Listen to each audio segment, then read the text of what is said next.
பிஸ்மில்லாஹிர் ரஹ்மானிர் ரஹீம்.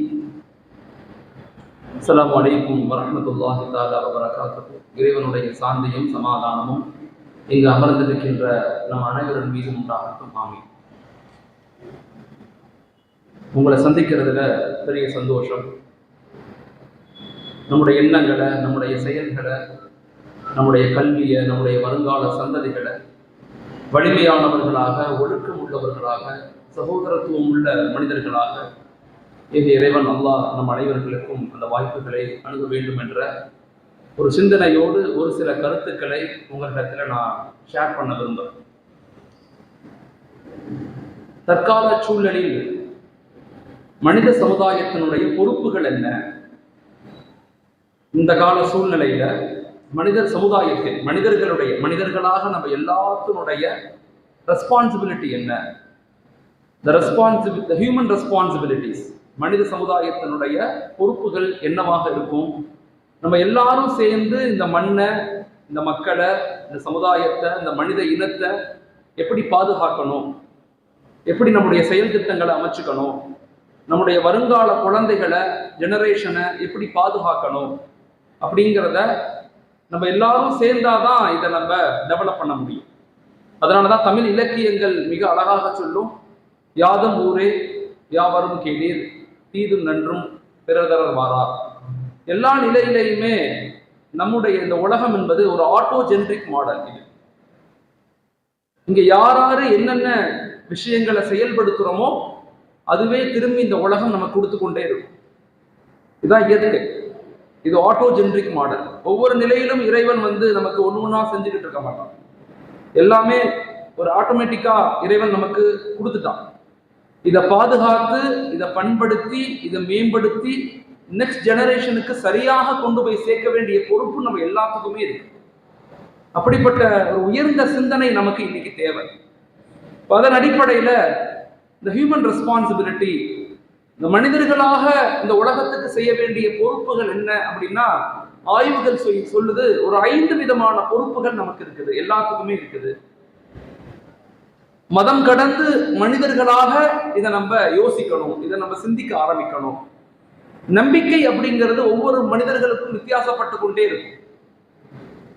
எப்ப நாம இணக்கம் ஏற்படுதோ, நமக்குள்ள ஒற்றுமை ஏற்படுதோ, நிச்சயமாக நமக்குள்ள ஒரு பெரும் மாற்றங்களை, ஒரு பெரும் சிந்தனைகளை, பெரும் வழிகாட்டுதலை இறைவன் நமக்கு கொடுக்க ஆரம்பிக்கலாம். அதனால முதலாவதாக நாம ஒரு சில விஷயங்களை ரொம்ப ஆழமாக புரிஞ்சு விளங்கி அதை நம்முடைய ஜெனரேஷனுக்கு, வருங்கால சந்ததிகளுக்கு, ஆண்களுக்கு, பெண்களுக்கு, வாலிபர்களுக்கு, குழந்தைகளுக்கு அதை நம்ம சரியான முறையில எடுத்து வச்சுட்டோம்னு சொன்னா இந்த உலகம் நிம்மதியாக, அன்பாக, பரஸ்பரமாக, இந்த இயற்கை பாதுகாக்கப்பட்டதாக மாறும், இருக்கும் என்பதில் மாற்று கருத்து கிடையாது. அதன் அடிப்படையில மனித பொறுப்புகளாக, மனிதர்களாக நாம இந்த உலகத்துக்கு கொடுக்க வேண்டியது என்ன? ஒரு தடவை முஹம்மது ப்ராஃபட் ஸல்லல்லாஹு அலைஹி வஸல்லம் சொன்னாங்க, எப்ப உலகத்தினுடைய இறுதி நாள் நெருங்க ஆரம்பிக்குதோ, உலகத்தினுடைய இறுதி நேரங்கள் எப்ப நெருங்க ஆரம்பிக்குதோ, உலகம் அப்ப எப்படி மாறிடும்னு சொன்னா, ஒரு வருடம் என்பது ஒரு மாதத்தை போல வேகமாக செல்லும். ஒரு வருடம் என்பது ஒரு மாதத்தை போல வேகமாக செல்லும். ஒரு மாதம் என்பது ஒரு வாரத்தை போல வேகமாக செல்லும். ஒரு மாதம் என்பது ஒரு வாரத்தை போல வேகமாக செல்லும். ஒரு வாரம் என்பது ஒரு நாளை போல வேகமாக செல்லும். ஒரு நாள் என்பது ஒரு மணி நேரத்தை போல வேகமாக செல்லும். இந்த வெர்சஸ என்னுடைய 14வது வயதுல நான் படிக்கிறேன். இந்த வெர்சஸ நான் படிக்கிறேன். நான் படிக்கும்போது வாட்சை பார்த்தேன். அது நல்ல ஞாபகம் இருக்கு. நான் +2 படிச்சுக்கிட்டு இருந்தேன். 17வது வயதுல +2. அப்புறம் அந்த வாட்சை பார்க்கிறேன். வாட்சை பார்த்துட்டு நான் நினைக்கிறேன், இந்த வாட்ச் எப்படி வேகமா ஓடும்? வாய்ப்பில்லை. இந்த வாட்ச் எப்படி வேகமா ஓடும்? ஒரே வாட்ச் உலகம் முழுக்க மணி காட்டும் போது நேரங்கள் எப்படி வேகமாக போகும் அப்படிங்கிறத அந்த நேரத்துல என்னால புரிஞ்சு கொள்ள முடியல. ஆனா இன்றைக்கு கால சூழ்நிலையில காலங்கள் மிக வேகமாக போய்கொண்டிருக்கு. ஒரு வருடம் ஒரு மாதத்தை போல வேகமாக செல்லுது. ஒரு மாதம் ஒரு வாரத்தை போல வேகமாக செல்லுது. ஒரு வாரம் ஒரு நாளை போல வேகமாக செல்லுது. ஒரு நாள் ஒரு மணி நேரத்தை போல வேகமாக செல்லுது. இது நம்ம எல்லாரும் உணர்றோம். முஸ்லிம்கள் உணர்ந்தாங்க, இந்துக்கள் உணரல, கிறிஸ்துவர்கள் இல்லை, மனிதர்களாக பிறந்த எல்லாருமே இன்னைக்கு உணர்றோம். காலம் மிக வேகமாக போய்கொண்டிருக்குது. இப்ப இந்த காலகட்டத்துல நாம என்ன செய்யணும்? எங்க பார்த்தாலும் டெக்னாலஜி வளர்ந்துருச்சு, படிச்சவங்க அதிகமாயிட்டாங்க, ஆனா பண்பாளர்கள் குறைஞ்சு போயிட்டாங்க. அறிவாளிகள் அதிகரிச்சு கொண்டே இருக்கிறாங்க, ஆனா அன்பு செலுத்தக்கூடிய மக்கள் குறைஞ்சு கொண்டே போறாங்க. இப்ப நாங்க மனித இனமாக, மனிதர்களாக நாம சில முயற்சிகளை செஞ்சாதான் இந்த உலகத்தை, இந்த மண்ணை, இந்த நீரை, இந்த காற்றை, இந்த சமுதாயத்தை பாதுகாக்க முடியும். இந்த உலகம் என்பது நமக்கு மட்டும் சொந்தமானதல்ல, இந்த மண் என்பது நமக்கு மட்டும் சொந்தமானதல்ல, இந்த நீர் என்பது நமக்கு மட்டும் சொந்தமானதல்ல. நாம இந்த உலகத்துல வரலாம், அனுபவிக்கலாம், போயிடணும். நம்முடைய வருங்கால சந்ததிகளுக்கு அதை பாதுகாத்து கொடுக்கணும். நம்முடைய வருங்கால சந்ததிகள் அதை அனுபவிக்கணும், அதை கெடுத்து நாசமாக்கிடக்கூடாது. மனித இனமாக உலகம் முழுக்க தமிழ் இலக்கியத்தினுடைய ஆழமான கருத்தியலே என்னன்னா, உலகமே ஒரு பகுதியை பேசும்போது தமிழ் இலக்கியம் மட்டும், தமிழர்கள் மட்டும், நம்முடைய முன்னோர்கள் மட்டும் யாதும் ஊரே யாவரும் கேளீர் அப்படின்னு பேசக்கூடிய மிக ஆழமான சிந்தனையுடைய மூதாதையர்களை கொண்ட மக்கள் நாம எல்லாருமே. அப்ப அந்த உலகத்துக்கு நம்ம சொல்ல வேண்டியது the human responsibility, மனித இனமாக இந்த உலகத்துக்கு நாம செய்ய வேண்டிய பொறுப்பு என்ன அப்படிங்கிறத ஒவ்வொரு நிலை மனிதர்களுக்கும் நம்ம சொல்ல வேண்டிய கடமை நம்மள்கிட்ட இருக்குது. அப்படி சொல்லலைன்னா என்ன நடக்கும்? அப்படி நம்ம அந்த விஷயத்தை சாதிக்கல, அந்த விஷயத்தை மக்கள்கிட்ட கொண்டு போய் சேர்க்கலாம், என்ன நடக்கும்? நமக்குள்ள அடிச்சுக்குவோம், சண்டை போடுவோம், கேவலப்படுவோம், எல்லா விதமான பாதிப்புகளுக்கும் உள்ளாக்குவோம். அதனுடைய விளைவு திரும்பி நோய்கள், சண்டைகள், யுத்தங்கள், பட்டினி சாவுகள் இதெல்லாம் நடந்துகிட்டே இருக்கும். உலகமே தன்னுடைய சமநிலையை இழந்துரும். இந்த உலகமே சமநிலையை இழந்துரும். எப்ப உலகம் சமநிலையை இழக்குதோ அப்ப அழிவு சீக்கிரமா வரும். நான் முதல்ல சொன்னேன், எவ்ரிதிங் ஆட்டோ ஜெனரேட்டர். இந்த உலகம் என்பது ஒரு ஆட்டோமேட்டிக் ப்ராசஸ்ல தான் இறைவன் நமக்கு படைத்து கொடுத்திருக்கிறான். ஒவ்வொரு நாளும் இறைவன் சூரியனை உதின்னு சொல்றது இல்ல, ஒவ்வொரு நாளும் சந்திரன் வான்னு சொல்றது இல்ல, காற்று இப்படி வீசு, காற்று இப்படி வீசாதன்னு சொல்லல, மழை இங்க பெய் அங்க பெய்யாதுன்னு சொல்லல, எல்லாமே ஆட்டோ ஜெனரிக் மாடல்ல வந்துருச்சு. இதை நம்ம பாதுகாக்க வேண்டிய பொறுப்பு நமக்கு இருக்கு. இந்த இயற்கையில, இந்த ஜெனரேட் மாடல்ல நாம நம்முடைய சிந்தனைகளை, பாவங்களை, மோசமான நிகழ்வுகளை, அசிங்கங்களை நம்ம செய்ய நாம நல்லா இருக்க மாதிரி தெரியும். நம்முடைய ஜெனரேஷன் மிகப்பெரிய பாதிப்புல உண்டாகிடுவாங்க, மிக மோசமான நிலைக்கு தள்ளப்பட்டுருவாங்க. அதனால மனித இனமாக நாம் ஒரு 5 விஷயங்களை நாம செயல்படுத்த எல்லாரும் முயற்சிக்கணும். ஒன்று, அன்பு. அன்பை கொண்டுதான் ஒரு சமூகத்தை, ஒரு இனத்தை பாதுகாக்க முடியுமே தவிர அதிகாரத்தை கொண்டோ, குறைகளை பேசுவதை கொண்டோ, குற்றங்களை கண்டுபிடிப்பதை கொண்டோ மாற்றங்களை நிகழ்த்த முடியாது. இன்னைக்கு அன்பு ரொம்ப குறைஞ்சிருச்சு, அன்பு ரொம்ப குறைஞ்சு போச்சு, இணைப்பு ரொம்ப குறைஞ்சிருச்சு, ஒருத்தவங்களை நேசிக்கிறது குறைஞ்சிருச்சு, எல்லாமே பொய்யாக மாறும். நம்ம பிள்ளைங்களுக்கு சொல்லிக் கொடுக்கணும், அன்புதான் இந்த உலகத்தை மாற்றமடைய செய்யும், அன்பை கொண்டுதான் நாம் வெற்றி பெற முடியும், அன்புதான் ஒரு எழுச்சியை சமூகத்தில் ஏற்படுத்தும் அப்படிங்கிற ஆழமான கருத்தியலை நாம் நம்முடைய ஜெனரேஷனுக்கு சொல்லிக் கொடுக்கணும். வீடுகள்ல கணவன் மனைவியினுடைய அன்பு எப்படி இருக்கு யோசிச்சு பாருங்க. சமீபத்திய ஆய்வு என்ன சொல்லுது? சமீபத்திய ஆய்வு உலகத்தில் இருக்கக்கூடிய 70% குடும்பங்கள்ல டிஸ்பியூட் இருக்கு, பிரச்சனை இருக்குன்னு சொல்றது. 70% குடும்பங்கள் கணவனை மனைவி புரிந்து கொள்ளல, மனைவியை கணவன் புரிந்து கொள்ளல, குழந்தைகள் அம்மா அப்பாவை புரிந்து கொள்ளல, அம்மா அப்பா குழந்தைகளை புரிந்து கொள்ளல, வீட்டுல வயதான மக்களை நம்ம யாருமே புரிந்து கொள்ளல. இங்க எல்லாரும் எல்லாத்தையும் ஒரு ஆட்டோமேட்டிக், எல்லாமே ஒரு மெட்டீரியலிஸ்டிக்கை நோக்கி, சதவாத கொள்கைன்னு சொல்லுவாங்க. சதவாத கொள்கை, பணம் மட்டுமே வாழ்க்கையின் நோக்கம், இன்பம் மட்டுமே வாழ்க்கையின் நோக்கம், சுகமாக வாழணும், யார் எப்படி போனா எனக்கு என்ன அப்படிங்கிற எண்ணங்கள் நிச்சயமாக வந்துடக்கூடாது, நிச்சயமாக வந்துடக்கூடாது. நான் ஏன் இதை திரும்ப திரும்ப சொல்றேன்னா, ஆய்வின் அடிப்படையில் சொல்றேன். சமீபத்திய ஆய்வுகள் என்ன சொல்லுதுன்னா, 2016 இருந்து 1996 இருந்து 1996க்கு பிறகு பிறந்த குழந்தைங்க 2016க்குள்ள பிறந்த குழந்தைகளுடைய மனநிலை ஆய்வுகள் பண்ணி சொல்றாங்க, இந்த குழந்தைங்க வெளியிருந்து பார்க்கும்போது அறிவாளிகளாக தெரிகிறாங்க, இந்த குழந்தைங்க நிறைய படிச்சவங்க மாதிரி தெரிகிறாங்க, ஆனா உள்ளார்ந்து பார்த்தா அவங்க உணர்வுகள் ரீதியாக கோழைகளாக இருக்கிறாங்க, அவங்களிடத்துல அன்பு குறைவாக இருக்கு, சகிப்புத்தன்மை குறைவாக இருக்குது, பொறுமை குறைவாக இருக்குது, ஏற்றுக்கொள்ளக்கூடிய தன்மைகள் ரொம்ப குறைவாக இருக்குது. தயவு செய்து உங்க குழந்தைகளை சரிவர திட்டமிட்டு வளருங்க.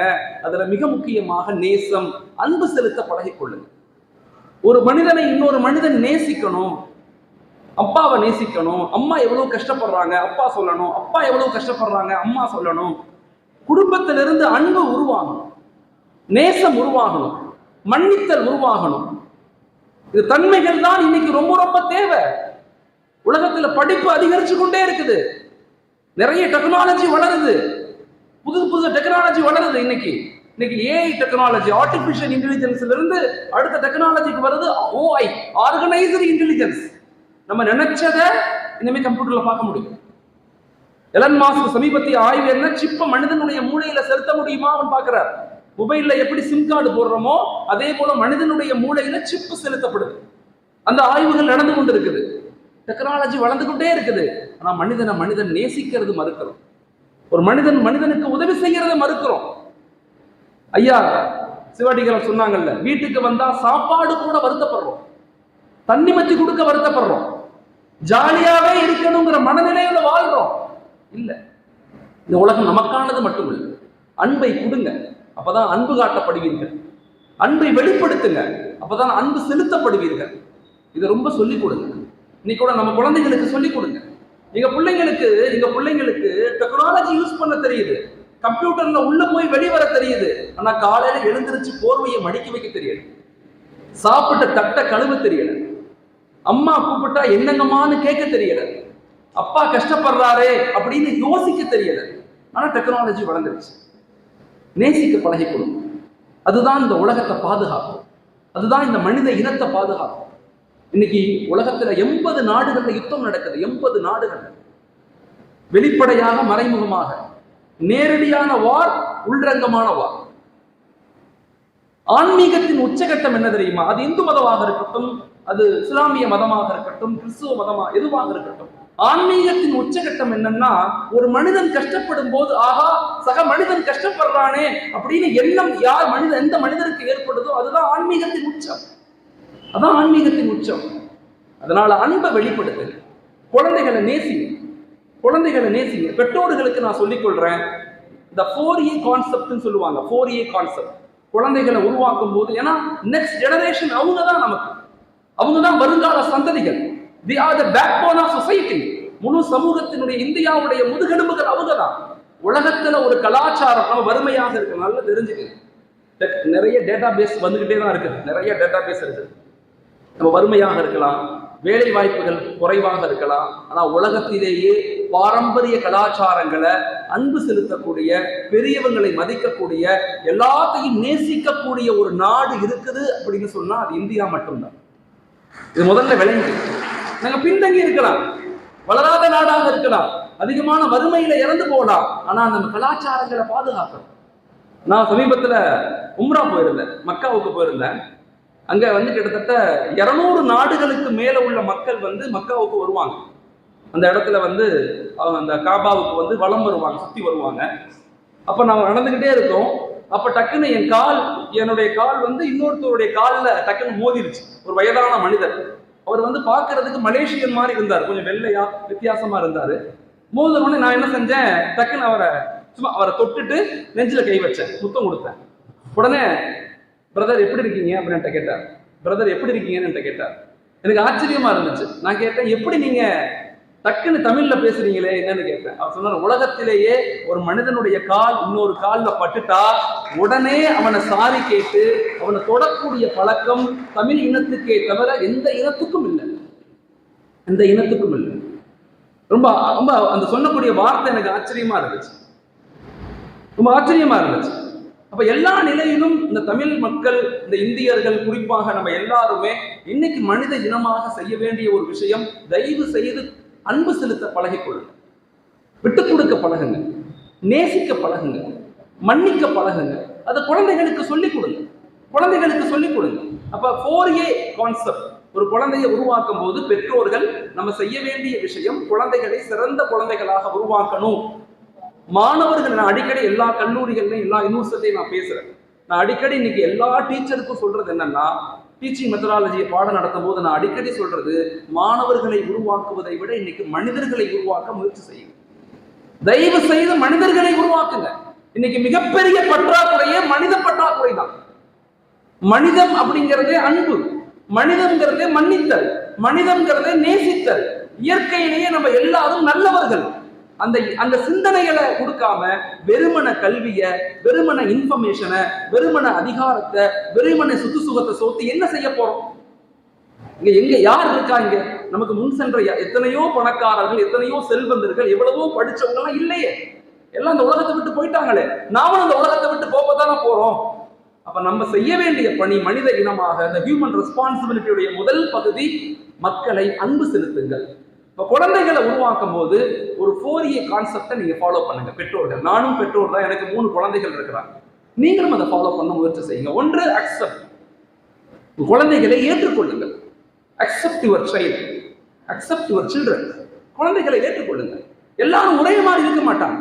கம்பேரிட்டிவ் பண்ணாதீங்க. குழந்தைகளை கம்பேர் பண்ணாதீங்க. அந்த வீட்டுக்குள்ள அப்படி, இந்த வீட்டுக்குள்ள இப்படி, இந்த வீட்டுக்குள்ள அப்படி நினைக்காதீங்க.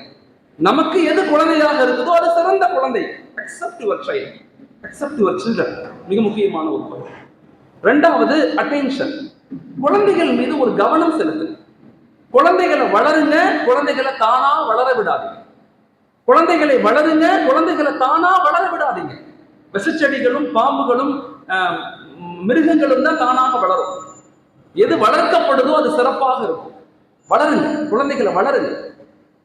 கண்காணிச்சு கண்காணிச்சு வளருங்க. அடிக்கடி பேசுங்க. எத்தனை பேராயத்து வந்திருப்பீங்க? எத்தனை பேர் குழந்தைகளுக்கு முத்தம் கொடுக்குறீங்க? இத்தனை வயசுலையும் முத்தம் கொடுங்க. குழந்தைகளுக்கு முத்தம் கொடுங்க. பெண் குழந்தைகளுக்கு நெத்தியில முத்தம் கொடுங்க. ஆண் குழந்தைகளுக்கு கண்ணுத்துல முத்தம் கொடுங்க. நேசிங்க. தோல்ல கை போடுங்க. பக்கத்துல உட்காருங்க. அட்டென்ஷன். குழந்தைகளுக்கு கொஞ்சோன்னு அட்டென்ஷன் கொடுங்க.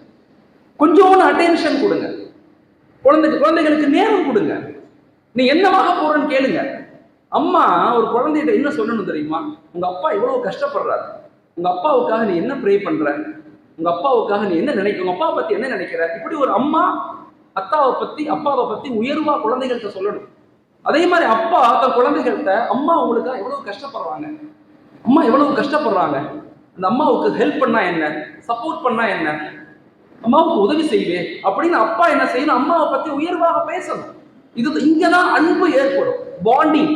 இன்னைக்கு பாண்டிங் செத்து போச்சு. பாண்டிங்கே இல்லை இன்னைக்கு. பாண்டிங் தனித்தனியா வாழ விரும்புறோம். தயவு செய்து ரொம்ப ஆழமாக விளங்கிக் கொள்ளுங்க. சமீபத்திய ஆய்வு என்ன சொல்றது? குழந்தைகளுக்கு 4 விதமான ப்ராப்ளம்ஸ் இன்னைக்கு இருக்கு. ஒன்று, கல்ச்சரல் டிக்ளைன். கலாச்சார சீர்கேடு இன்னைக்கு அதிகரிச்சிருச்சு. நம்ம நினைப்பதை விட நம்ம காலத்துல இருந்த கலாச்சாரத்தை யோசிக்கிறதுக்கும் இப்ப உள்ள கலாச்சாரத்தையும் பயமா இருக்கு. பார்த்தாவே பயமா இருக்கு. இந்த பிள்ளைங்க எப்படி ஆக போறாங்கன்னே பயமா இருக்கு. சமீபத்துல இந்த 6 மாசத்துல மட்டும் தமிழகத்துல மட்டும் 100க்கும் மேற்பட்ட குழந்தைகள் தற்கொலை பண்ணியிருக்கிறாங்க. 100க்கும் மேற்பட்ட குழந்தைகள். டாலரன்ஸ், சுத்தமா டாலரன்ஸ் நம்ம பிள்ளைங்கள்ட்ட இல்லை. முன்னாடி எல்லாம் நல்லா ஞாபகம். எங்க வீட்டுல எல்லாம் எங்க அம்மா என்னை அடிச்சு கட்டி போட்டு வைப்பாங்க. கட்டி போட்டு வெளியே ஓடுறோம். எனக்கு நல்லா ஞாபகம் இருக்கு. அடிச்சு போட்டு தூண்ல கட்டி போட்டு வைப்பாங்க. கட்டி போட்டு வச்சாலும் எங்க அம்மா உள்ள போனோடனே மெதுவா அவுத்துட்டு ஓடிடுவோம். தெரியும் வெளியே போனா திரும்பி அடி விழுகும்னு. வீட்டுக்கு போயிட்டு திரும்பி வந்தா திரும்பி அடி விழுகும். ஆனா எங்களுக்கு கோவமே வராது. திரும்பி அம்மாவை கட்டி பிடிச்சிக்குவோம். சாப்பிட சொன்னா சாப்பிடுவோம். ஆனா இன்னைக்கு என் பிள்ளைகிட்ட ஏன்பா இப்படி பண்ணிட்டேன்னு கேட்டுட்டா அவ 3 நாள் சாப்பிட மாட்டேங்கிறா. அவரை சமாதானப்படுத்துறது ரொம்ப பெரிய கஷ்டமாக இருக்குது. டாலரன்ஸ் இல்ல. சொல்லி கொடுங்க. பக்கத்துல உட்கார்ந்து பேசுங்க. வாழ்க்கையில வெற்றியும் தோல்வியும் ஒரே மாதிரிதான். எல்லாரும் உங்களை புகழ்ந்து கொண்டே இருக்க மாட்டாங்க. வாழ்க்கையில பல பேர் உன்னை திட்டுவாங்க, உன்னை குறை சொல்லுவாங்க, உன்னை புறம் பேசுவாங்க, உன்னை கீழே வீழ்த்த நடப்பாங்க. இதெல்லாம் நீ போராடிதான் ஜெயிக்கணும். சொல்லி கொடுங்க. பெற்றோர்கள் பேசுங்க. இன்னைக்கு பெற்றோர்கள் குழந்தைகள்கிட்ட பேசுறதே இல்லை. நான் வருத்தப்பட்டு சொல்றேன். பிஹேவியரிசம் குழந்தைகள்கிட்ட மிகப்பெரிய ப்ராப்ளமா. அவங்களுடைய குணநலங்கள்ல பெரும் மாற்றம்.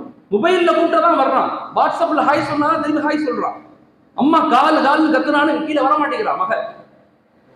எல்லா நிலை, ஆண் குழந்தைகள் மட்டுமல்ல, பெண் குழந்தைகளும் சரி. தயவு செய்து அவங்களுக்கு தனி ரூம் கொடுக்காதீங்க. தனி ரூம் கொடுத்தீங்கன்னா கதவு போடாதீங்க. அவங்க மொபைல்ல என்ன பாக்குறாங்க, யார்கிட்ட பேசுறாங்க, கண்காணிங்க, கவனிங்க. குழந்தைகளை கவனிச்சு வளருங்க.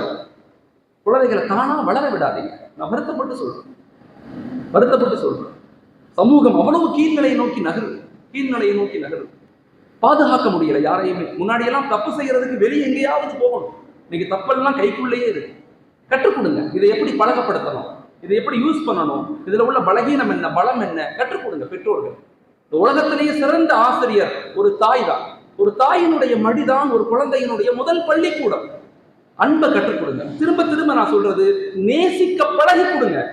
ரோட்ல கூட்டி போயிட்டு இருக்கீங்க, உங்க பிள்ளைய கூட்டி போறீங்க, ஒரு பெக்கர் வர்றாரு, ஒரு கஷ்டப்பட்டு பிச்சை எடுக்கிறவர் பெக்கர் ஒருத்தர் விற்கிறார், அவருக்கு நீங்க காசு கொடுக்கல, ஆனா உங்க குழந்தைகளுக்கு சொல்லிக் கொடுங்க, பாருங்க அவர் எப்படி இருக்காரு, வாழ்க்கையில நீ யாரையாவது பார்த்தா அவருக்கு நீ உதவி செய்யணும், பிற்காலத்துல நீ சம்பாதிச்சு படிச்சு பெரியவனாகி இவங்களுக்கெல்லாம் உணவு வாங்கி கொடு, இவங்களுடைய முன்னேற்றத்துக்கு நீ காரணமாக இரு, அதுக்கு தான் நீ படிக்கிற அப்படின்னு சொல்லிக் கொடுங்க பெற்றோர்கள்.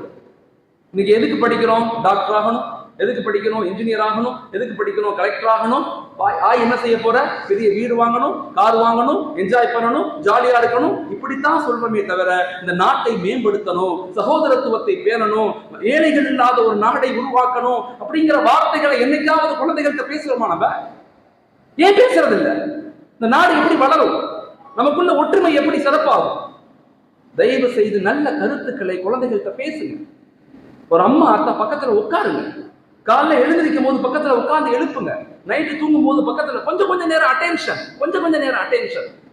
இந்த பாண்டிங் நீங்க கொடுக்காததுனாலதான் வெளியே இருந்து எவனாவது யாராவது பாண்டிங்க கொடுக்கும் போது அந்த ஆணும் பெண்ணும் இங்க தாய் தகப்பனை விட சிறந்தவன் இவள் தான், என் தாய் தகப்பனை விட சிறந்தவன் என் நண்பர் தான் அப்படிங்கிற எண்ணம் ஒரு குழந்தைகளுக்கு அப்பதான் ஏற்படுது. இந்த பாண்டிங்கை நம்ம ஏன் கொடுக்க மறுக்கிறோம்? கொடுக்கணும். மூணாவது, ஒரு குழந்தையை உருவாக்கும் போது அப்ரிசியேஷன். அப்பப்ப குழந்தைகளை சந்தோஷப்படுத்து, பாராட்டு. இந்த ட்ரெஸ் உனக்கு நல்லா இருக்கு, நீ நல்லா படிக்கிறியே, உன் குரல் நல்லா இருக்குது, நீ எல்லாத்துக்கும் ரொம்ப பொலைட்டா நடந்துக்கிற, கைண்டா நடந்துக்கிற, இந்த வார்த்தைகளை பேசுங்க, அப்ரிஷியேட் பண்ணுங்க. குழந்தைகள் விரும்புவாங்க. ஒரு 3 நாளைக்கு முன்னாடி என்னுடைய முதல் குழந்தை என்கிட்ட கேட்கிறாங்க, நீங்க அடிக்கடி என்னைய குட் கேர்ள்னு சொல்லுவீங்களே, இப்ப சொல்றதே இல்லையே அப்படின்னு கேட்கிறான் என் பொண்ணு என்கிட்ட. நான் சாரி கேட்டேன் என் பொண்ணு, மன்னிச்சுக்கப்பா, உன்னை குட் கேர்ள்னு சொல்ல மறந்துட்டேன், இனிமே சொல்றேன். நீங்க குட் கேர்ள்னு சொல்லும் போது எனக்கு ரொம்ப சந்தோஷமா இருக்கும். ஐ ஃபீல் வெரி ஹாப்பி அப்படிங்கிறா. I feel very happy. சின்ன வார்த்தைகள் தான், அங்கதான் அன்பு உண்டாகும். அங்கதான் உண்டாகும். அந்த சின்ன வார்த்தைகளை நம்ம ஏன் பயன்படுத்துறது இல்லை?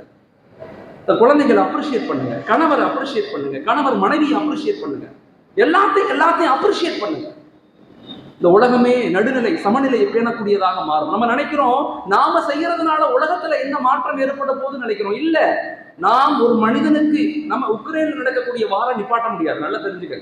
ரஷ்யாவுக்கும் உக்ரைனுக்கும் சண்டை நடக்குது, அதை போய் அந்த வாரப்பை நிப்பாட்ட முடியாது. ஆனா இங்க ஒரு கஷ்டப்படக்கூடிய, வருத்தப்படக்கூடிய, உணவில்லாத மனிதனுக்கு உணவுகளை கொடுக்கும் போது இதனுடைய விளைவுகள், தமிழ் இலக்கியமா தான் சொல்லுது, இதனுடைய விளைவுகள் உக்ரைன்ல 10 பேர் பாதுகாக்கப்படுறது காரணமாக மாறும். அதுதான் இந்த உலகத்தினுடைய ஆட்டோஜென்ட்ரிக் மாடல். இதான் ஆட்டோஜென்ட்ரிக் மாடல். நம்ம யாருக்கு உதவி செய்யறோமோ அந்த உதவியினுடைய வெளிப்பாடு உலகம் மாற்றமடையும், உலகம் நடுநிலையை மாற்றமடையும், இயற்கை பாதுகாக்கப்படும், எல்லாம் பாதுகாக்கப்படும். இங்க ஒரு மரம் நடுறதுனால எத்தியோப்பியால ஒரு மாற்றம் ஏற்படும். இந்தியாவில சத்தியமங்கலத்துல 10 மரங்கள் நட்டு நீங்க வளர்த்தீங்கன்னா, இந்த மரங்களுடைய பயன் எத்தியோப்பியால மாற்றத்தை ஏற்படுத்தும். நம்ப முடியுதா நம்மளால? சயின்ஸும் இருக்குது, நம்முடைய ஆன்மீகம் அதான் சொல்லுது. உதாரணத்துக்கு இந்தியாவுடைய மழை வருது இல்ல, மான்சூன். இந்த மான்சூன் எங்க இருந்து வருது தெரியுமா? ஆஸ்திரேலியாவில இருந்து வருது. இந்த மான்சூன் ஆஸ்திரேலியாவில அந்த கடல்கள்ல இருந்து மேல வந்த அந்த மேகங்களை, வெள்ளி அப்படிங்கிற ஒரு காற்று வந்து அந்த கடல் மேகங்களை, அந்த தண்ணீர் சுமக்கக்கூடிய மேகங்களை ஆஸ்திரேலியாவில இருந்து அப்படியே கொஞ்சம் கொஞ்சமா தள்ளி கொண்டு வந்துதான் இந்தியாவில மான்சூன், இந்தியாவுடைய அந்த பருவமழை பெய்யுதே, அதுக்கு காரணம் ஆஸ்திரேலியாவில வந்த அந்த மேகங்களுடைய விளைவுதான் இந்தியாவுடைய மழை. இதுதான் இறைவன் நமக்கு காட்டி கொடுத்த முறை. இதுதான் நம்முடைய இந்த ஆட்டோஜென்ட்ரிக் மாடல். அப்ப நாங்க ஒரு மனிதனை அன்பு செலுத்தும் போது இந்தியாவே அன்பாக மாறுது, இந்த உலகமே அன்பு நிலைக்கு மாறுது. இங்க ஒரு மனிதனை நாங்க வெறுக்கும் போது, இங்க ஒரு மனிதனை கஷ்டப்படுத்தும் போது, இங்க ஒரு மனிதனை மோசமாக நடத்தும் போது உலகமே மோசமான நிலைக்கு தள்ளப்படுது. அதனால நம்முடைய முதல் பகுதியாக இருக்க வேண்டிய ஒரு விஷயம் என்னன்னா, குழந்தைகளுக்கு நாம் எல்லாரும் அன்பை வெளிப்படுத்த முயற்சி செய்யணும். இது முதல் பகுதி, ஹியூமன் ரெஸ்பான்சிபிலிட்டியோட முதல் பகுதி. யாரையுமே ரொம்ப சாதாரணமா வாழ்க்கையில நினைக்காதீங்க. இந்த உலகத்துல எல்லாரும் உயர்ந்தவர்கள் தான், பேசக்கூடிய நானும், இந்த இடத்துல இருக்கக்கூடிய பாத்ரூம் கழுவக்கூடிய, கிளீன் பண்ணக்கூடிய, இல்ல டீ கொடுக்கக்கூடிய இந்த பசங்க டீ கொடுத்தாங்கல்ல, நானும் அவங்களும் ஒண்ணுதான். எந்த நிலையிலும் நான் அவர்களை விட உயர்ந்தவனும் அல்ல, என்னை விட அவர்கள் தாழ்ந்தவர்களும் அல்ல. எல்லா நிலையிலும் மனிதர்கள் எல்லாரும் ஒண்ணுதான். நான் என் வேலையை செய்யறேன், அவங்க அவர் வேலையை செய்யறாங்க. அதனால அன்பை கொண்டு ஒரு சமூக இணக்கத்தை, ஒரு சமூக மாற்றத்தை, ஒரு நேசத்தை நம்ம ஏற்படுத்த முயற்சிக்கணும். அது நம்ம வீடுகள்ல இருந்து ஸ்டார்ட் ஆகும். உங்க பிள்ளைகள்ட்ட இருந்து ஸ்டார்ட் பண்ணுங்க, உங்க மனைவிட்ட இருந்து ஸ்டார்ட் பண்ணுங்க, உங்களுடைய உறவுகள்ட்ட இருந்து ஸ்டார்ட் பண்ணுங்க, உங்க பக்கத்து வீட்டுக்காரர்கள்ட்ட இருந்து ஸ்டார்ட் பண்ணுங்க. எல்லா நிலையிலும் அப்படி ஒரு அன்பை வெளிப்படுத்துங்க. இந்த உலகம் மாற்றமடையும். நம்மாழ்வார் அடிக்கடி சொல்லுவாங்க, நம்மாழ்வார் அதே மாதிரி அல்லாமா ரூமி ரஹ்மத்துல்லாஹ் இஸ்லாத்துல மிகப்பெரிய ஒரு ஆன்மீகவாதி. அவர் சொல்றாரு, ஒவ்வொரு தனி மனிதனுக்குள்ளும் இந்த பிரபஞ்சம் இருக்குது. ஒவ்வொரு தனி மனிதனும் ஒரு பிரபஞ்சத்தை போலதான். நான் மாறுவதை கொண்டு இந்த பிரபஞ்சம் மாறும். நான் சிரித்தால் இந்த உலகம் சிரிக்கும், நான் அழுதால் இந்த உலகம் அழும். முதல்ல புரிஞ்சுக்கங்க, இந்த பிரபஞ்சம் நம்மள்ட்ட இருந்தா இருக்குது. நம்ம எல்லாரும் நேசிக்கக்கூடியவங்களாக, சிரிக்கக்கூடியவங்களாக, முகமலர்ச்சியாக இருக்கக்கூடியவங்களாக, அடுத்தவங்களுக்கு உதவி செய்யக்கூடிய மக்களாக மாறும்போது இதே நிலையை இந்த உலகம் மாற்றமடையும். நாம் பொய் சொல்றோம், மோசடி செய்யறோம், ஏமாத்துறோம், குடிக்கி திங்கிறோம், அடுத்தவங்களை கஷ்டப்படுத்துறோம், மன உளைச்சலுக்கு ஆளாக்குறோம், அடுத்தவங்களை அசிங்கப்படுத்துறோம்னா சேம் அதே இந்த உலகம் உனக்கு திரும்பி கொடுக்கும்.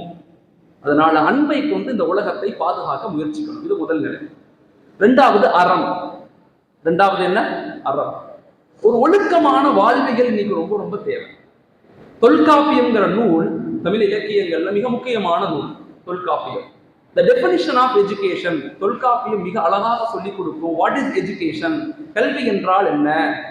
கல்வி அறிவாகி, அறிவு ஒழுக்கமாகி, ஒழுக்கம் அன்பாகி, அன்பு அரணாகி, அரண் அருளாக வேண்டும். That is called education.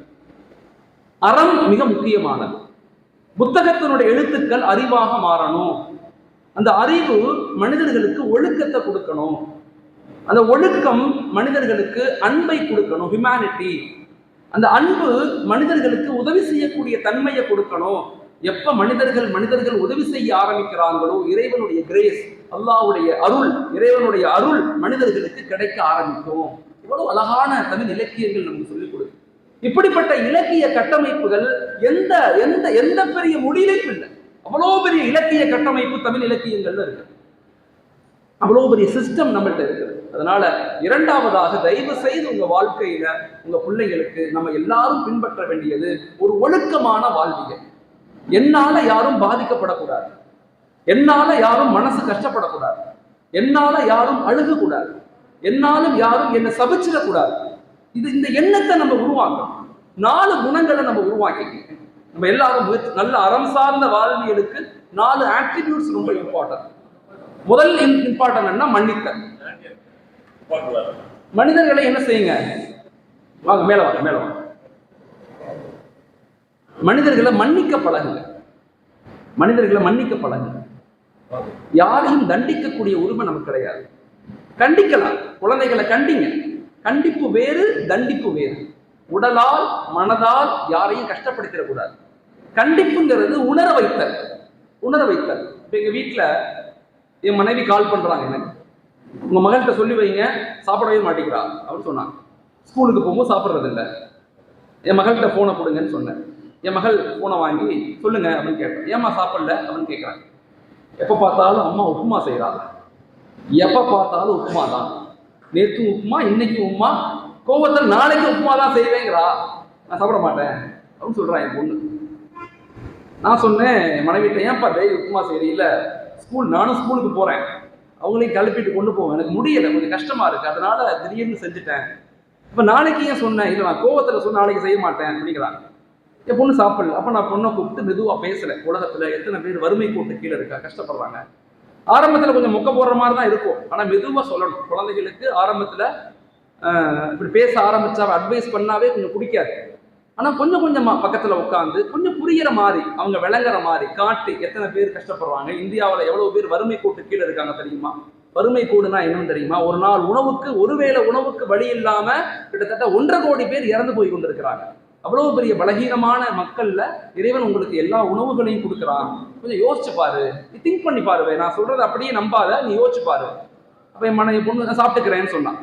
சொல்லிட்டு என் பொண்ணு என்கிட்ட சொன்னாங்க, நீங்க எப்படி அழகா எனக்கு மெதுவா சொல்றீங்க, எனக்கு புரிகிற மாதிரி சொல்றீங்க, அம்மா அப்படி சொல்றது இல்லை, கத்துறான், கடந்து கத்துன்னு கத்தி திட்டி, உன்னையெல்லாம் பெற்றதுக்கு அரிசி முட்டையை பெற்றிருக்கலாம், எதுக்கு உன்னை பெற்றேன், எதையுமே கேட்க மாட்டேங்கிற, அப்படி இப்படின்னு திட்டி, நாளைக்கு உப்புமா தான் போடுவேன், இன்னைக்கு சாப்பிடலன்னா உப்புமா தான் போடுவேன், இப்படி சொன்னா நான் என்ன செய்ய முடியும்?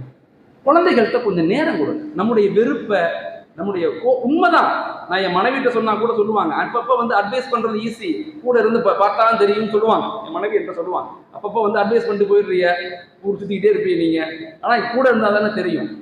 கூட இருந்தாலும் எல்லாத்தையும் தயவு செய்து அன்பான வார்த்தைகள்ல பேசுங்க.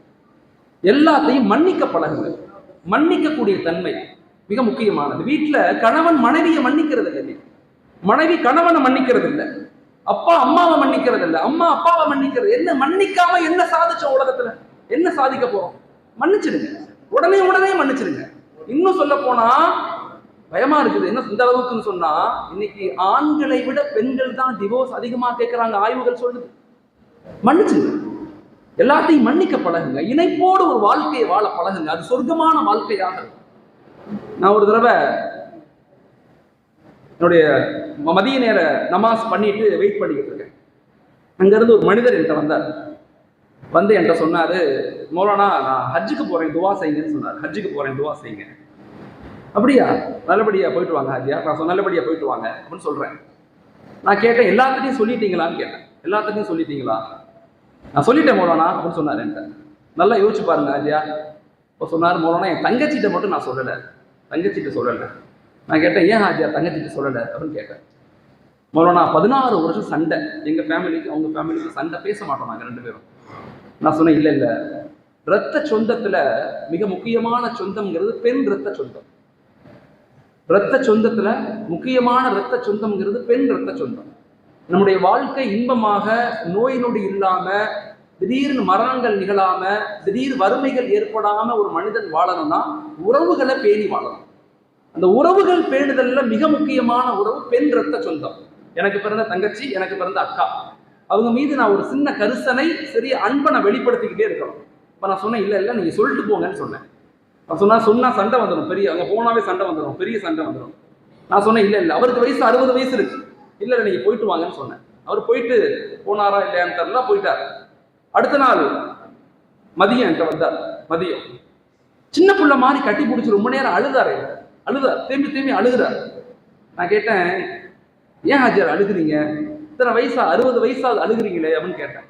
மௌலானா நீங்க சொன்ன மாதிரியே நான் தங்கச்சி வீட்டுக்கு போனேன், என் தங்கச்சி வீட்டு கதவை தட்டினேன், நான் ரொம்ப யோசிச்சு தான் போனேன். சண்டை வந்துடும், நம்மளை சேர்த்துக்க மாட்டாங்க, நம்மளை திட்டுவாங்க, ரொம்ப கஷ்டப்பட்டு போனேன். கதவை தட்டினேன், கதவை திறந்தோன்னே என்னுடைய தங்கச்சி என்னை கட்டி பிடிச்சி ஓன்னு அழுகுதா. அழுதுட்டு சொன்னா, அண்ணே நீங்க எப்ப ஹஜ்ஜுக்கு போறீங்கன்னு கேள்விப்பட்டனோ அப்பையிலிருந்து இப்ப வரையும் நான் இறைவனிடத்துல அல்லாஹ்விடத்துல ப்ரே பண்றேன், யா அல்லாஹ் என் அண்ணனை என் வீட்டுக்கு வரவை. நான் கேட்டுக்கிட்டே இருக்கிறேன். என்னுடைய துவாவை இறைவன் ஏற்றுக்கொண்டான், என்னுடைய பிரேய இறைவன் ஏற்றுக்கொண்டான், நீ வந்துட்ட அப்படின்னு 2 பேரும் நான் சாப்பிட்டோம், சந்தோஷமா இருக்கோம். சொன்னாரு, மௌலானா நான் இப்படியே போய் அங்க ஹஜ்ஜில் மௌத்தா போனாலும் சந்தோஷப்படுவேன், இந்த உறவுகள் எல்லாம் இணைச்சிக்கிட்டேன், மன்னிச்சிருக்கேன். தண்டிச்சு என்ன சாதிக்க போறோம்? தண்டிக்கிறதுனால எதுவும் கிடைக்க போறது, யாரும் மாற போறது இல்லை. அடுத்தவங்களை அசிங்கப்படுத்தி, கேவலப்படுத்தி, சண்டை போட்டு, ஒதுக்கி வச்சு அவங்க மாற போறாங்களா? இல்லை, மாற மாட்டாங்க.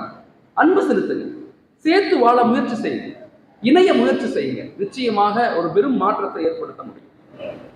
2வது அறம் சார்ந்த ஒரு வாழ்வியலை வாழுங்கன்னு நம்ம சொல்றோம். அந்த அறத்தினுடைய 2வது பகுதி என்னன்னா, சரிசமம். மனிதர்கள் எல்லாரும் சமமானவர்கள், எந்த நிலையிலும் பெருமையாக வாழக்கூடாது, பெருமையான வாழ்க்கையை வாழக்கூடாது. நான் உயர்ந்தவன், நான் எப்பேற்பட்டவன் தெரியுமா, என்ற எவ்வளவு பணம் இருக்கு தெரியுமா, எவ்வளவு காசு இருக்கு தெரியுமா, எங்க யாரையுமே காணோம், எம்ஜிஆரை காணோம், கலைஞரை காணோம், ஜெயலலிதாவை காணோம், விக்டோரியா ராணியை காணோம், யாரையுமே காணோமே. எவ்வளவு சொத்து வச்சிருந்தாங்க, எவ்வளவு பெருமை, எவ்வளவு உயர் பதவி எல்லாம் இருந்துச்சு, யாரையுமே இல்லையே, எங்க போயிட்டாங்க? மனிதர்கள் எல்லாரும் சமம், எல்லாரும் நல்லவர்கள் அப்படிங்கிற எண்ணத்தை கொண்டு வாங்க. 3வது எல்லாருக்கும் உதவி செய்யுங்க, ஏழைகளை பாருங்க, உறவுகளை பாருங்க. உங்களுக்கு என்ன கொடுக்கப்பட்டிருக்குதோ அது உங்களுக்கானது மட்டும் இல்லை, எல்லாத்துக்கும் ஆனது. நம்ம கொடுக்கப்பட்ட எதுவும் நமக்கானது மட்டும் இல்லை. என் கல்வி, என் அறிவு, என் பொருளாதாரம், என் அதிகாரம், நான் மட்டும் நல்லா இருப்பேன் நினைக்கிறது தான் இங்க பிரச்சனை. 50% நோய்க்கு காரணமே என்னன்னா சுயநலமான எண்ணங்கள். நான் கஷ்டப்பட்டு சம்பாதிச்சேன், நான் மட்டும்தான் வச்சுப்பேன், யாருக்கும் செய்ய மாட்டேன். அப்படிங்கிற நினைப்பு இருக்குதுல்ல, அது நம்மளோட மன அழுத்தத்துக்கு ஏற்படுது. அதனால எல்லாத்துக்கும் உதவி செய்யுங்க. மூணாவது, எல்லாத்துலையும் சிரிச்சு பேசுங்க, முகம் மலர்ந்து பேசுங்க. மனிதர்கள்ட்ட வீட்டுக்கு வந்தா வெளியில சிரிச்சு பேசுவார், வீட்டுக்கு வந்தா உண்மையே இருக்கிறார் வீட்டுக்கார்.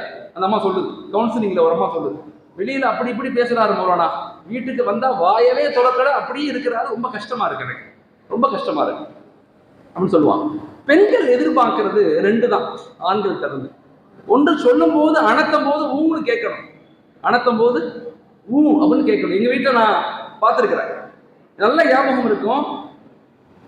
நான் மெத்தல படுத்திருப்பேன், எங்க அம்மா எங்க அத்தாவை கீழே படுத்திருப்பாங்க. சின்ன வீடு, எங்க வீடு ரொம்ப சின்ன வீடு, சின்ன பிள்ளையா இருக்கும் போது, குட்டி வீடு, 10க்கு 10 தான் வீடே மொத்தமே. எங்க அம்மா பேச ஆரம்பிப்பாங்க, அப்படி அவங்க சொன்னாங்க, இப்படி சொன்னாங்க பேசுவாங்க. எங்க அத்தா கண்ணை மூடி தூங்கிடுவாரு, ஆனா ஊன்னு சொல்லிக்கிட்டே தூங்குவாரு. எங்க அம்மா பேசிக்கிட்டே இருப்பாங்க, நல்ல எனக்கு ஞாபகம் இருக்கு. எங்க அத்தா சவுண்ட் வரும், எங்க அம்மா பேசிக்கிட்டே இருப்பாங்க. நான் அடுத்த நாள் கேள்வி எங்க அத்தாட்ட கேட்பேன், ஏன் இப்படி இல்ல? பெண்கள் விரும்புறது சொல்றது கேட்கணும், விரும்புங்க, அது செய்யுங்க. இந்த விட்டு கொடுத்தல், அன்பு, பாசம், அது எங்க ஃபேமிலியில இருந்து வரணும். வந்தாதான் ஒரு சமூக மாற்றத்தை, நம்முடைய குழந்தைகளை சிறந்த குழந்தைகளா உருவாக்கும். சிரித்த முகத்தோடு இருங்க. ஒரு ஆண் வீட்டுக்கு வரும்போது ஒரு பெண் சிரித்து பேசுங்க, சிரித்து முகம் மலர்ந்து இருங்க. அப்ப அந்த ஆண் எவ்வளவு கஷ்டம் இருந்தாலும் உடனே அந்த கஷ்டமெல்லாம் வாழ்க்கையிலிருந்து போயிடும். மனைவியுடைய குழந்தைகளுடைய முகத்தை பார்த்துட்டா ஒரு ஆணுக்கு மாற்றம் ஏற்படும். அதே போல ஒரு பெண் அழகானவர், அன்பானவர். ஒரு ஆண் கடினமான சொற்களை பெண்கள்கிட்ட பேசக்கூடாது, உள்ளம் உடையிற மாதிரி வார்த்தைகளை பயன்படுத்தக்கூடாது. ஒவ்வொருத்தருக்கும் ஒரு தன்மை இருக்கும். பெண்ணுடைய தன்மை வேறு, ஆணுடைய தன்மை வேறு. இஸ்லாமிய மார்க்கம் சில நேரத்தில் வெளிப்படையா சொல்லுவாங்க, இஸ்லாம் பெண்களை அடிமைத்தனமாக நடத்துது. ஒருபோதும் கிடையாது. இஸ்லாமிய மார்க்கம் என்ன சொல்லுதுன்னா, இஸ்லாமிய மார்க்கம் பெண்களுக்குன்னு கடமைகள் இருக்கு, உரிமைகள் இருக்கு, சுதந்திரம் இருக்கு. ஆண்களுக்குன்னு ஒரு கடமை இருக்கு, சுதந்திரம் இருக்கு, உரிமை இருக்கு. இன்னும் சொல்ல போனா குரான்ல ஆண் அப்படிங்கிற வார்த்தை அப்படிங்கிற ஒரு வெர்சஸ் ஒரு சாப்டரே கிடையாது.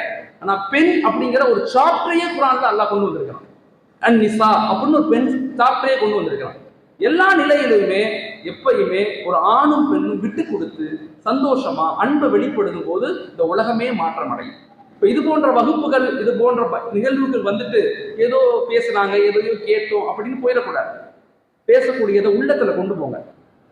அடுத்த தடவை உங்க குழந்தைகள்கிட்ட பேசும்போது அதை ஞாபகப்படுத்துங்க. உங்க கணவரை பார்க்கும் போது சிரித்த முகமோடு இருங்க.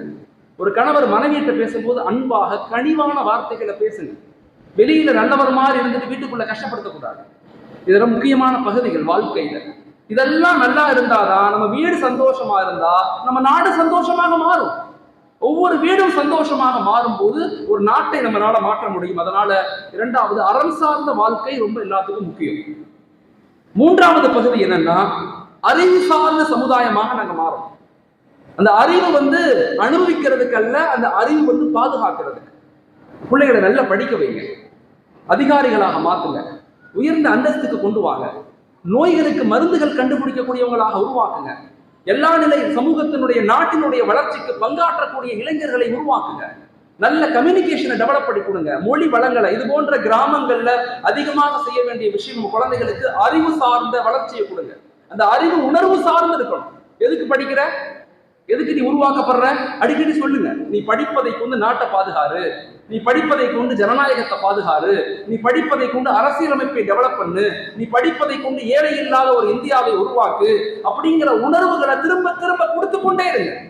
ஒரு அறிவு சார்ந்த சமூகம் மிக முக்கியமானது. அறிவு சார்ந்த சமூகம் அதிகாரத்துக்கு வந்தா மட்டும்தான் நம்மளால நம்முடைய உரிமைகளையும் சுதந்திரங்களையும் அடைய முடியுமே தவிர, அறிவு இல்லாத சமூகத்தை கொண்டு சுதந்திரங்களையும் உரிமைகளையும் அடையவே முடியாது. ஒவ்வொரு வீடுகளிலையும் குழந்தைகளை இலக்குகளோடு உருவாக்குங்க. இந்தியாவிலேயே 47.9% உயர்கல்வியை படிச்ச ஒரே ஒரு மாநிலம் தமிழ்நாடு மட்டும்தான்.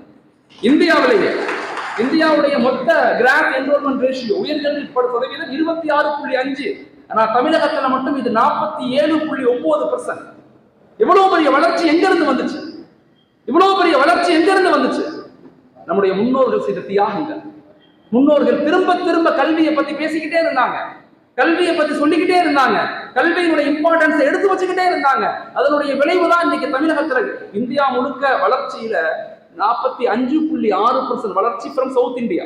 மொத்த இந்தியாவுடைய வளர்ச்சியில கேரளா, கர்நாடகா, ஆந்திரா, தெலுங்கானா, தமிழ்நாடு, பாண்டிச்சேரி கிட்டத்தட்ட 50% ஃப்ரம் சவுத் இந்தியா மொத்த இந்தியா வளர்ச்சியில. மீறி உள்ள 50% தான் மற்ற ஸ்டேட்ஸ் எல்லாம் இருந்து கொடுக்குறாங்க. இது ஆய்வுகள். இதை நாங்க வலுப்படுத்தணும், இதை நாங்க மேம்படுத்தணும், இதை நாங்க உருவாக்கணும். அப்ப அறிவு சார்ந்த சமூகம் இன்னைக்கு தேவை. அந்த அறிவு எப்படி இருக்கணும்னா ஒழுக்கமா இருக்கணும். அந்த அந்த அந்த ஒழுக்கத்துல என்ன இருக்குன்னா அன்பு இருக்கணும். அதான் அடிப்படையான அறிவு சார்ந்த வளர்ச்சி.